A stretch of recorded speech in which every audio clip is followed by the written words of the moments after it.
नमस्कार, India news के खास प्रोग्राम लीगली स्पीकिंग में आपका स्वागत है। मैं हूं आशीष सिन्हा। आज हम बात करेंगे सीमा की। जी हां, भारत पाक सीमा की, उस सीमा की जो पाकिस्तान की सीमा को लांघकर दिल्ली के पड़ोस में आ बसी। सीमा का पूरा नाम सीमा हैदर है। कहानी यह है कि ग्रेटर नोएडा के रहने वाले सचिन मीणा से उसकी पहली मुलाकात ऑनलाइन गेमिंग प्लेटफॉर्म पर होती है। मुलाकात दोस्ती में और दोस्ती प्यार में तब्दील हो जाती है। एक दिन सीमा अपने बच्चों के साथ कराची से एनसीआर पहुंच जाती है और अब ग्रेटर नोएडा के रबुपुरा गांव में सचिन के साथ पति पत्नी की तरह रह रही है। 4 लाइनों की इस कहानी में कई सवाल हैं जो भारत की सुरक्षा और संवैधानिक प्रावधानों को चुनौती देते हैं। यह कहानी नागरिक संशोधित अधिनियम और भारतीय पासपोर्ट संशोधित अधिनियम 2015 को भी चुनौती देते हैं। नागरिकता संशोधन अधिनियम के मुताबिक बिना वैध वीजा और यात्रा दस्तावेजों के कोई पाकिस्तानी या विदेशी नागरिक भारत में घुसपैठ करता है तो उसे 2 साल से 8 साल तक की कैद और जुर्माना दोनों ही लगाए जाते हैं। भारतीय पासपोर्ट अधिनियम 2015 के रूल 4 सब क्लॉज 1 में कहा गया है कि पाकिस्तान और बांग्लादेश के अल्पसंख्यक जिसमें हिंदू, सिख, जैन, बौद्ध, ईसाई और पारसी शामिल हैं, अगर वो भारत आ चुके हैं और लंबे समय से यहाँ रह रहे हैं और वो नागरिकता चाह रहे हैं तो भारत सरकार चाहे तो उन्हें नागरिकता दे सकती है। यहाँ विशेष ध्यान देने वाली बात यह है कि बांग्लादेश और पाकिस्तान के मुसलमानों को नागरिकता देने को लेकर भी कई सवाल हैं। अब सवाल ये उठता है कि पैदाइशी पाकिस्तानी मुसलमान अब अगर हिंदू सीमा क्या विदेशी घुसपैठिया है? सीमा ने Bharat Nepal treaty of friendship 1951 के आर्टिकल 7 का नाजायज दोहन किया है।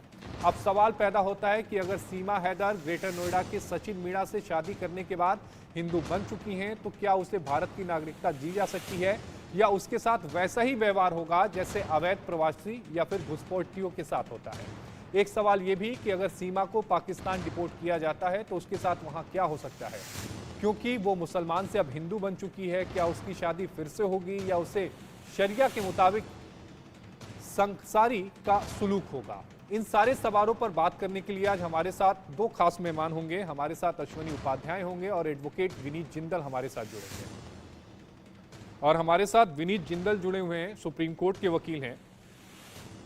विनीत जी, जब इस तरह के जो लोग हैं जिन्हें हम अवैध घुसपैठिया करते हैं, क्योंकि जो सीमा है ना ही उनके पास वैलिड पासपोर्ट है ना ही उनके पास कोई वीजा है, गलत तरीके से भारत में आती हैं और उसके बाद दिल्ली से सटे नोएडा में वो आराम से रह रही हैं, नियम और कानून क्या कहता है इसको लेकर? देखिए आशीष भाई, ये जैसा आपने शुरू में ही प्रोग्राम के बताया कि इंडियन फॉरेन एक्ट और foreigner act, Indian passport act और एनआरसी, तीनों जो कानून है वो कानून ये कहते हैं कि कोई भी व्यक्ति जो भारत का सिटीजन नहीं है, अगर वो बिना किसी वैलिड पासपोर्ट के या बिना किसी वैलिड वीजा के अगर कोई भारत में आता है तो उसके ऊपर किस प्रकार की कानूनी कार्रवाई की जाएगी। 2 साल से 8 साल तक की सजा का प्रावधान है। लेकिन हमें जो अभी जिस इशू के ऊपर हम लोग बात कर रहे हैं, जो सीमा का इशू है, वो थोड़ा सा कॉम्प्लिकेटेड हो गया, क्योंकि सीमा ने आने के बाद यहाँ पे एक व्यक्ति से जो है वो शादी कर ली है, वो हिंदू कन्वर्ट हो गई। तो उस चीज को लेकर बहुत सारे सवाल और एक ऐसा कॉम्प्लिकेटेड लीगल इशू भी आ गया है कि क्या सीमा के साथ, जो जैसा आपने पूछा कि क्या सीमा के साथ जो एक्ट या जो सेक्शन जिनका उल्लंघन हुआ है उन्हीं के उसी सेक्शन और एक्ट के अंदर उनके ऊपर कार्रवाई होनी चाहिए, या उनको जो भारत नागरिकता अधिनियम जिसके अनुसार उनको वो कोशिश कर रही है कि मुझे यहाँ की नागरिकता मिल जाए वो मिल जानी चाहिए। तो मेरा इसके ऊपर पॉइंट ये है कि अगर कोई व्यक्ति किसी देश में आता है, वहां आने के बाद वो वहां पे हिंदू धर्म को, जैसे सीमा ने अपना कन्वर्ट कर लिया, शादी कर ली, और अब वो ये बता रही है कि मुझे अगर मैं पाकिस्तान जाती हूँ तो मुझे वहां जान का खतरा है और जान से मारने तक की धमकियां जो है वो ये अलेज कर रही हैं कि मुझे मिल रही हैं। तो इस तरह की चीजें आने के बाद कहीं ना कहीं भारत सरकार को मुझे लगता है कि ये सोचना पड़ेगा कि अगर सीमा, क्योंकि मानव अधिकार की भी बात यहाँ पे कहीं ना कहीं आ जाएगी, कि क्या सीमा को वहां भेजना उसकी जान के लिए खतरा तो नहीं है, सबसे पहली बात। दूसरी बात यह है कि जो कार्रवाई जिस हिसाब से होनी चाहिए, चाहे वो सीमा का पति हो या सीमा खुद हो, उनके ऊपर मुझे लगता है कि जो एक्ट है, इंडियन फॉरेन एक्ट हो या एनआरसी हो, इनके अंतर्गत उनको कोई किसी तरह की छूट नहीं मिल रही है, अगर हम एक्ट्स की बात करें, जी। तो मुझे लगता है कि कार्रवाई होनी चाहिए, क्योंकि बहुत सारी और चीजें हैं जो सामने आई हैं, जिसमें ये कहा गया है कि भाई वो उनका भाई जो है वो वहाँ पाकिस्तानी सेना में कार्यरत है, और एक बहुत बड़ी शंका जताई जा रही है। पुलिस इस पूरे मामले की इन्वेस्टिगेशन भी कर रही है। हमारे साथ अश्वनी उपाध्याय भी जुड़े हुए हैं। अश्वनी जी, आपने रोहिंग्या मुसलमानों को लेकर सुप्रीम कोर्ट में एक लंबी लड़ाई लड़ी है, या यूं कहें कि लड़ाई अभी भी आप लड़ रहे हैं, जो अवैध तरीके से भारत पे आते हैं। सीमा के भी मामले को देखा जाए तो वो भी अवैध तरीके से ही हमारे मुल्क में आई है, कोई वैध उसके पास वीजा नहीं है। ऐसे मामलों में जो कानूनी प्रावधान है वो क्या है, और ऐसे मामलों में क्या कुछ हो सकता है भविष्य में? देखिए, पहली बात तो सीमा का मामला पूरी तरीके से जो आई है वो अवैध है, इल्लीगल है। लेकिन जिस तरीके से आई है वो और ज्यादा कुछ गंभीर सवाल खड़ा करता है। एक लेडी पाकिस्तान से अगर उसको इतना प्यार था तो उसका प्रेमी बाकायदा प्रॉपरली यहाँ पे उसके वीजा के लिए अप्लाई करा सकता था, उसको वीजा के लिए वहां भेज देता, वो वीजा उसको मिल जाता और सीधे वो यहाँ आ जाती, यहाँ आती, अपना कन्वर्ट हो जाती, या बिना कन्वर्ट ही उसको साथ में शादी कर लेती। हिंदू धर्म में तो ये भी जरूरी नहीं है कि आप कन्वर्ट करो, आप 7 फेरे ले लो, आपको उसके लिए बाद कुछ और करने की जरूरत ही नहीं है, आप 7 फेरे लो, आप हिंदू हो गए। लेकिन जिस तरीके से लोग बता रहे हैं, मुझे कंफर्म नहीं है, लेकिन लोग बता रहे हैं कि पहले वो कराची से दुबई गई है, दुबई से नेपाल गई है, नेपाल से यहाँ आई, तो ये बहुत बड़ा एक नेशनल सिक्योरिटी का इश्यू है। इसलिए मेरा ये मानना है कि सबसे पहले सीमा हैदर से पूछताछ, जबानी पूछताछ करने की बजाय उसका पॉलीग्राफ टेस्ट करना चाहिए जी, उसका नार्को टेस्ट करना चाहिए। दूध का दूध, पानी का पानी हो जाएगा। दुर्भाग्यवश 10 दिन से चर्चा हो रही है और शायद अभी तक पुलिस ने उसका नार्को टेस्ट और पॉलीग्राफ टेस्ट के लिए शायद कोर्ट में अप्लाई भी नहीं किया, उसको बेल भी मिल गई। बड़ी सीधी सी बात है, इसका पूरा का पूरा 24 घंटे के अंदर क्लियर हो जाएगा कि वो किसी मिशन पे आई है या वास्तव में प्यार के कारण आई है। अगर प्यार के कारण आई है तो उसके प्रेमी ने उसको वीजा यहाँ से क्यों नहीं दिलवाया, बाकायदा प्रॉपर वे में अप्लाई क्यों नहीं किया, अप्लाई करता, सैंक्शन होता, उसको वीजा दिलवाता, सब कुछ होता। लेकिन जिस तरीके से ये 3-3 देशों की बाउंड्री क्रॉस करते हुए इलीगल तरीके से एंट्री हुई है, मेरा ये मानना है बहुत सीरियस केस है, इनफिल्ट्रेशन का केस है ये। मानवाधिकार बाद में आएगा, मानवाधिकार उसका होता है जो भारत का नागरिक हो जी। और एक बहुत बड़ा आशीष सवाल इससे ये भी पैदा हो जाता है कि क्या अब भारत में शादी कर लेने से लोगों को नागरिकता मिल जाएगी, या भारत में बच्चा पैदा हो जाने से नागरिकता मिल जाएगी? अमेरिका में नागरिकता लेने में 20 साल एड़ी चोटी का पसीना लग जाता है, तब जाके ग्रीन कार्ड मिलता है जी। और जो अमेरिका की नागरिकता मिलती है, सिटीजनशिप, उसमें भी टर्म्स कंडीशन होते हैं जी। 20 कम से कम 20 कंडीशन होते हैं, सबको चेक करना पड़ता है। हाँ, मैं ये मुझे ये भी एक्सेप्ट है, ये भी एक्सेप्ट है, ये भी एक्सेप्ट है, ये भी एक्सेप्ट है, तब जाके सिटीजनशिप मिलती है। ऐसे थोड़ी कि अमेरिका में कोई जाके किसी अमेरिकन से शादी कर ले, उसको नागरिकता अश्वनी जी, एक जो सवाल अभी आपने उठाया, ये सवाल बहुत ज्यादा वैलिड है और बड़ा है। बड़ा इसलिए है क्योंकि कल को कोई दूसरे मुल्क में रहता है, मान लीजिए सीमा की ही हम उदाहरण ले लेते हैं, वो पाकिस्तान से भारत आती है, वहां ये शादी कर लेती है, वहां पर उसने तलाक नहीं दिया, वैलिड डॉक्यूमेंट नहीं है, तो ऐसे में शादी का क्या भविष्य है? क्या ये शादी जो है वो गैर कानूनी है? और सीमा जो है, क्या वो पत्नी के तौर पर रह सकती है? मेरे हिसाब से बिल्कुल नहीं, मेरे हिसाब से बिल्कुल नहीं। लेकिन चूंकि हमारे कानून में सिटीजनशिप, जो अभी कंडीशन है सिटीजनशिप की, वो इतना क्रिस्टल क्लियर डिफाइन नहीं है, तो शायद उसका वो फायदा उठाने की कोशिश कर रही है। इसलिए तो मैं कह रहा हूं, ये गवर्नमेंट ऑफ इंडिया, विदेश मंत्रालय के लिए एक बहुत बड़ा, एक मुझे लगता है इस घटना सीखने की जरूरत है।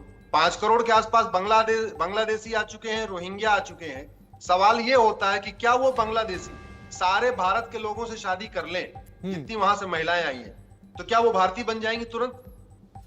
भाई केवल अश्वनी जी, मुझे तो ध्यान में है कि असम में जब असम वाला मैटर चल रहा था, उस समय ये भी कहा गया था कि असम में कोई मरता ही नहीं था। दरअसल जो बांग्लादेशी घुसपैठिए हैं, जब वो आते थे भारत में, तो वो जो राशन कार्ड होता था वो खरीद लिया जाता था, और उस व्यक्ति की अगर किसी की मौत हो जाती थी तो उसकी जगह पर वो रहता था। और कहा तो ये जाता था असम में कि कोई मरता ही नहीं उधर।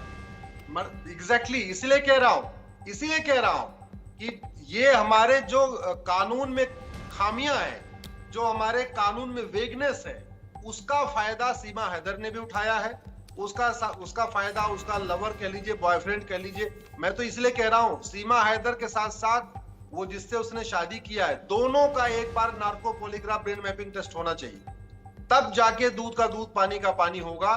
और अगर वो वास्तव में ईमानदारी से अपने प्यार में आई है, तब भी ये सोचना पड़ेगा कि अगर ईमानदारी से कोई आके प्यार में आ जाए यहाँ पे, और उसको तुरंत नागरिकता मिल जाएगी, या नागरिकता की कुछ टर्म्स कंडीशन देनी पड़ेगी, या आपको साल भर 2 साल के लिए प्रोसेस का वेट करना पड़ेगा।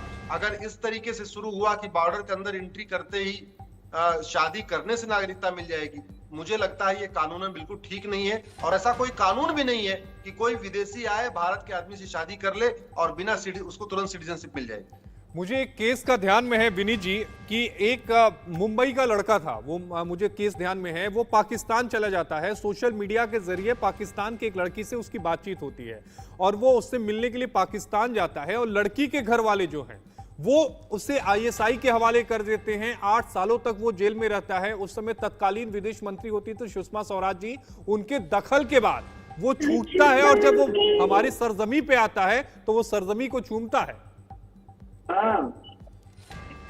बिल्कुल आशीष भाई, देखिए ये जैसे अश्विनी भाई ने बोला, ये बहुत बड़ा इशू है। आपने बिल्कुल सही बताया कि वहां पे एक हिंदुस्तानी चला गया और उसको सबसे पहले वहां के लोगों ने ये किया कि उसको पाकिस्तान आईएसआई के हाथ दे दिया गया, और कितने एफर्ट्स के बाद उसको वापस हिंदुस्तान लाया गया यहाँ।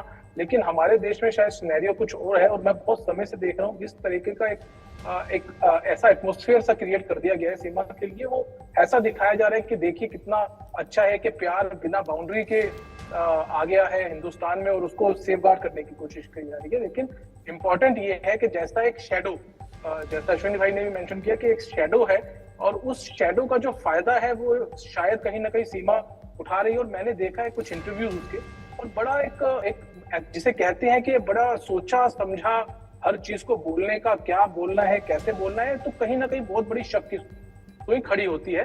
और सबसे इंपॉर्टेंट इशू ये है कि क्या जो कानून बनाए गए हमारे देश में कोई इलीगल आदमी इलीगल तरीके से ना आए, वीजा पासपोर्ट को लेकर, चाहे यहाँ की नागरिकता को लेकर, तो अगर इस तरह से हम लोगों को प्रोटेक्ट करते रहे तो कहीं ना कहीं उन सबको कानून को बनाने का जो पूरा स्ट्रक्चर था, जो पूरा पर्पस था, वो डिफीट होता है। तो मुझे लगता है कि ऐसा मैसेज जो सीमा के मामले में दिया जा रहा है, चाहे वो मीडिया हो चाहे वो कानून हो, वो दिया जा रहा है वो गलत है। और जो कार्रवाई किसी इलीगल इमिग्रेंट के ऊपर होनी चाहिए वही सीमा के ऊपर होनी चाहिए, और उसका जो परिवार जो हिंदुस्तान में जिस परिवार के साथ वो रह रही है, उनको भी उसको प्रोटेक्ट करने के लिए उसको अपने साथ बिना इंफॉर्मेशन के इतने लंबे समय तक रखने के लिए भी कानूनी कार्रवाई की जानी चाहिए, जिससे लोगों को ये समझ आए कि अगर कोई इलीगल एक स्ट्रॉन्ग मैसेज देने की जरूरत है। अश्विनी भाई, आप मानवाधिकार का जिक्र कर रहे थे, मैं अमेरिका का यहाँ पर आपने उदाहरण दिया, मैं भी अमेरिका का उदाहरण देता हूँ। अमेरिका अपने देश से सटे हुए जो देश हैं वहां पर वो बाउंड्री खड़ी कर रहा है। अगर देश में कोई आ भी जाता है अमेरिका में, चाहे समुद्र के रास्ते से या फिर दूसरे तरीके से, तो वहां उसे डिटेंशन सेंटर में रखा जाता है। ऐसा नहीं है कि आप दूसरे नागरिकों के साथ घुल मिलकर आप वहां पर काम करना शुरू कर जाते हो। लेकिन भारत की स्थिति देखें तो यहां पर सीमा आकर घर में रह रही हैं, और बाकायदा जिस तरह से कोई इंडियन सिटीजन रहता है उसी तरह के सारे लाभ उन्हें मिल रहे हैं। क्या कानून में वो जो ग्रे एरिया है उसका फायदा उठाया गया है इस मामले में? बिल्कुल उसका फायदा उठाया गया। जो 1946 का फॉरेनर एक्ट है, आशीष जी, महाघटिया कानून है। मैं तो कितनी बार कह चुका, ये जो फॉरेनर एक्ट है इसको रद्दी की टोकरी में फेंकिए, एक प्रिवेंशन ऑफ इनफिल्ट्रेशन एक्ट बनाइए, घुसपैठ नियंत्रण कठोर कानून बनाइए, तब जाके घुसपैठ होगी वो। और पासपोर्ट एक्ट में भी यही, पासपोर्ट एक्ट के वायलेशन को हमने सीरियस ऑफेंस नहीं डिक्लेयर किया। भाई पासपोर्ट का मतलब क्या होता है? जो आदमी विदेश आएगा जाएगा। अब विदेश आने जाने वाला अपनी शर्तें तोड़ रहा है, अंदर जो चला आ रहा है उन शर्तों को तोड़ के, अगर वो सीरियस ऑफेंस नहीं हम करेंगे तो वो सामान्य ऑफेंस अगर हमने उसको बना रखा है तो फायदा क्या हुआ? तीसरा, चूंकि उसमें क्लॉजेस क्रिस्टल क्लियर डिफाइंड नहीं है तो जज उसका अपने अपने हिसाब से इंटरप्रिटेशन कर रहे हैं। अगर कोई दिग्गज वकील आ गया तो उसका अलग इंटरप्रिटेशन कर देगा, कोई नौसिखिया वकील आया तो अलग इंटरप्रिटेशन हो जाएगा। जज की भी बहुत मर्जी है। अगर जज मानवता जज के मर्जी मूड पे है, कोई चाहे उसको बेल दे दे, चाहे उसको जेल में डाल दे। तो इसलिए मैं कह रहा हूं कानून में बहुत ज्यादा वेगनेस है। पासपोर्ट एक्ट को रिव्यू करने की जरूरत है, 1946 के फॉरेनर एक्ट को रद्दी की टोकरी में फेंकने की जरूरत है, उसकी जगह एक नया घुसपैठ नियंत्रण कानून बनाने की जरूरत है, या विदेशी लोग जो आ रहे हैं उनके एक नया फॉरेनर एक्ट बनाने की जरूरत है, तब जाके रुकेगा। नहीं तो, और दूसरा आशीष जी, एक सीमा तो चलो पकड़ में आ गई जी, ऐसे हजारों सीमा भारत में रह रही होंगी, उनका क्या होगा? हजारों ऐसे भी तो होंगी जो अच्छी तरीके से चुपचाप रह रही होंगी, उनका मामला मीडिया में नहीं आ रहा होगा। नहीं आ रहा ये तो मीडिया में आ गया तो उछल गया। लेकिन ये भी तो हो सकता है कि असम के बॉर्डर पे, बंगाल के बॉर्डर पे, गुजरात के बॉर्डर पे, जो हमारा डिस्ट्रिक्ट बॉर्डर के एरियाज में है, वहां पे कितनी घुसपैठ हो रही है। और उसका एक एग्जांपल आपको बताता हूं। हमारे 300 तहसीलें भारत की जो बॉर्डर से कनेक्ट होती हैं, और आपको जान के मैं एक बहुत डेटा के हिसाब से बता रहा हूं, उन 300 तहसीलों की डेमोग्राफी बदल गई है। आप इधर से शुरू करिए, पीलीभीत से शुरू जाइए, श्रावस्ती जाइए, उसके बाद सोनौली वाले बॉर्डर पे जाइए, फिर बिहार का जो बॉर्डर वाला एरिया है, जो आपसे वहां सीमांचल वाला वहां चले जाइए, असम का धुबरी वाला एरिया चले जाइए, फिर आप बंगाल के मुर्शिदाबाद वाले एरिया में चले जाइए, गुजरात का कच्छ और भरूच वाला एरिया चले जाइए। बॉर्डर के हमारे जो तहसील हैं, 300 जिले जी, 300 तहसीलें, उनकी डेमोग्राफी बदल चुकी है। कहां से डेमोग्राफी बदल गई अगर विदेश से लोग आके वहां नहीं रह रहे हैं तो? अश्वनी भाई, आखिरी सवाल का जवाब मैं आपसे लूंगा, समय की थोड़ी कमी है। आपको नहीं लगता कि इस पूरे मामले में यूपी पुलिस का जो रवैया है बहुत ढीला है? इस मामले में स्ट्रांगली उनको अदालत में अपने आप को डिफेंड करना चाहिए, अदालत के फैसले को उनको ऊपरी अदालत में जिसमें जमानत दी गई है चैलेंज किया जाना चाहिए, इससे बाकायदा पूछताछ होनी चाहिए। जिस रूट से ये आई है, किसने इसकी मदद की? कहती है कि मैं 5वीं पढ़ी हुई हूँ, 20 लाख वहां पर अपनी जमीन को बेचती है, पहले दुबई जाती है, फिर नेपाल आती है। 5वीं पास आदमी इतना सब कुछ कैसे कर पाएगा? यही तो कह रहा हूं कि जो बात आशीष जी एक सामान्य व्यक्ति के दिमाग में आ रहा है, वो investigating agencies, police, IB, CBI, रा के मन में क्यों नहीं आ रही? मुझे समझ में नहीं आ रहा। और इसका समाधान मैं कह रहा हूं, अगर लड़की ये शातिर है जी, तो आप इसको महिला के नाते आप 3rd डिग्री दे नहीं सकते जी, फिर ह्यूमैनिटेरियन वाले फिर सामने आके खड़े हो जाएंगे। इसका एक ही तरीका है, सीमा हैदर और इसका हस्बैंड है, इन दोनों का नार्को पॉलीग्राफ ब्रेन मैपिंग एजेंसियों को तत्काल करना चाहिए। बेल मिली है, कैसे मिल गई मुझे नहीं पता, पैरवी में क्या कमजोरी रह गई है, स्वाभाविक सी बात है, कुछ कानून में खामियां हैं, कुछ पैरवी में खामी रह गई होगी।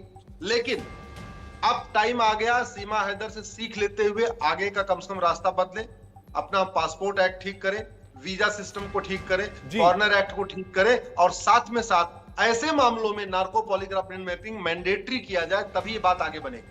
बिल्कुल अश्वनी जी, आप सही कह रहे हैं कि कानून को और मजबूत करने की जरूरत है। अश्वनी उपाध्याय वकील सुप्रीम कोर्ट के हमारे साथ जुड़े हुए थे, विनीत जिंदल साहब वकील सुप्रीम कोर्ट के हमारे साथ जुड़े हुए थे। दोनों ने विस्तार से अपनी बातों को रखा, कई बातों पर चर्चा की गई, लेकिन सबसे अहम यह है कि कानून को मजबूत करने की जरूरत है, चाहे पासपोर्ट एक्ट हो या दूसरे, क्योंकि अगर इस तरह से कोई अवैध घुसपैठिया जो है वो भारत में आता है तो उसके खिलाफ कड़ी कार्रवाई की जा सकती है। लीगली स्पीकिंग में आज के लिए इतना ही। अगले हफ्ते फिर आपके साथ मिलेंगे किसी नए टॉपिक के साथ। मुझे दीजिए इजाजत, नमस्कार।